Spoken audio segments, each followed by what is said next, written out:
bismillahi raxmaani raxiim. Waxaa maanta halkan aan ku qaadanay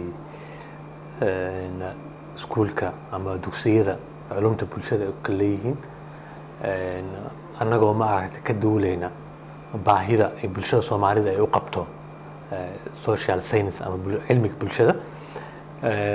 Sababtoo ah bulshada Soomaalida waxaa lagu tilmaami karaa inay yihiin lab oo maaragtay lagu daraasayn karo culumta bulshada weliba lagu horumarin karo.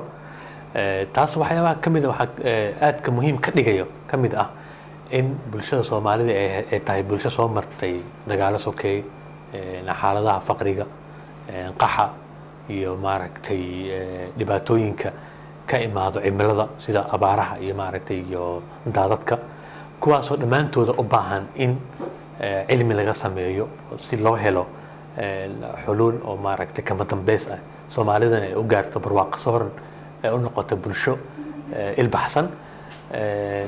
ayaa marka waxaa ku muuqanayso in aan baahi weyn u qabno in la hormariyo culumta bulshada gaar ahaan heerka waxbarashada sare ee jaamacadaha, la kobciyo facultyga social science, loo sameeyo branchyo badan sida sociology, anthropology, art iyo history iyo maaragtay economics and political science. maadooyinkaas oo dhan oo si gooni ah u taabanayo bulshada Soomaalida.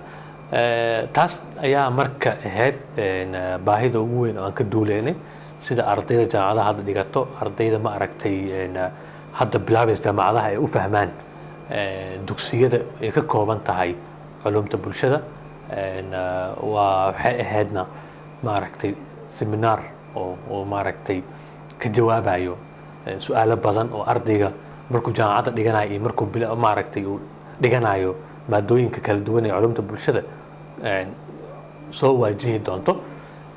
waxaan filayaa insha Allah in oo ay tusaale u noqon doonto jaamacadaha iyo maaragtay iyo macaahidda in xoogga la saaro social science-ka iyo gaar ahaanna meelaha maaragtay laga jiheeyay bulshada sida dowladda oo kale in ay awoodda saarto maadooyinka social science-ka iyo social research-ka. aadaan u mahadsantihiin. Asalaamu calaykum waraxmatullahi wabarakaatu. Asalaamu calaykum.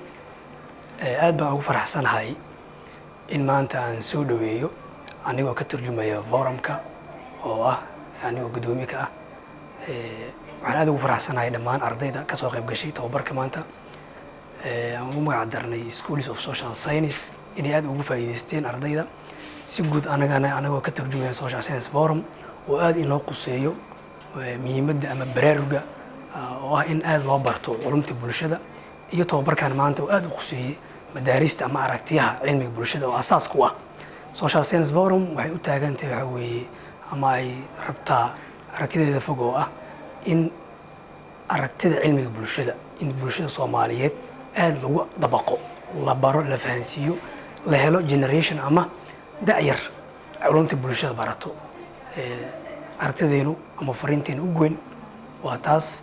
aad baan ugu faraxsanahay dhammaan inta ka soo qayb gashay tababarka iyo macadka hibad oo noo soo rogeliyay inuu nagu casuumo ama noo ogolaado inaanu howlkan quruxda badan iyo maktabadan oo gadaashiina ka aragtaan noo helay ama noo ogolaadayba. aad baad mahadsantihiin. billahi tawfiiq. السلام عليكم. مقعوا رملة أحمد علي قصعد الجامعة ضمت الصوماليات برنامج كان سوشيال ساينس فورم هذا يعني أفرح سنة وحن أمن سنة إنه واحد بدنا عن كفائدة سيدو كلي وحن كل يد قلنا برنامج كان سوشيال ساينس فورم إن كبدنا لقسي وينيو ما دام إيتهاي واحد بالشدة إن بدنا تحديد التعاون عيو إن شاء الله وأنا رجينا بركة لنا صون نخدم. بسم الله الرحمن الرحيم. مقعي وعبد المجيد حسن إسماعيل.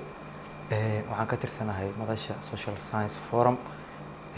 meeshaan maanta waxaan noogu qabsoomay kulan ajendihiisu uu ahaa ama ciwaankiisu uu ahaa Schools of Social Science Forum. waxaa noo daadihinayay Allah ka ajirsiiyo Dr. Baashi Umar Baashi. si qurux badan uu noogu dhacay, si maxaan ku yiraahdaa faahfaahsan ardayda loogu faahfaahiyay, ayagana ay su'aalo kaga dhiibteen dood fiican oo dhaxalgala meesha ka dhacday. waxaan rajaynaynaa in bulshada ay ku baraarugaan in la faaqido la falanqeeyo arrimaha bulshada sida xoogga loo saaro arrimaha siyaasadda dhaqaalaha iyo qabyaaladda iyo waxyaabaha la midka in ayadana xoogga loo saaro arrimaha bulshada si loo helo ama xal loogu helo dhibaatooyinka bulshada haysto waayo dhibta marka aan la taxliilin lama heli karo faa'iidada ama natiijada marka waxaan rajeynayaa in intaan taxliilna dhibta aan sidaas ku helno natiijada wabilaahi towfiiq aad u mahadsantiin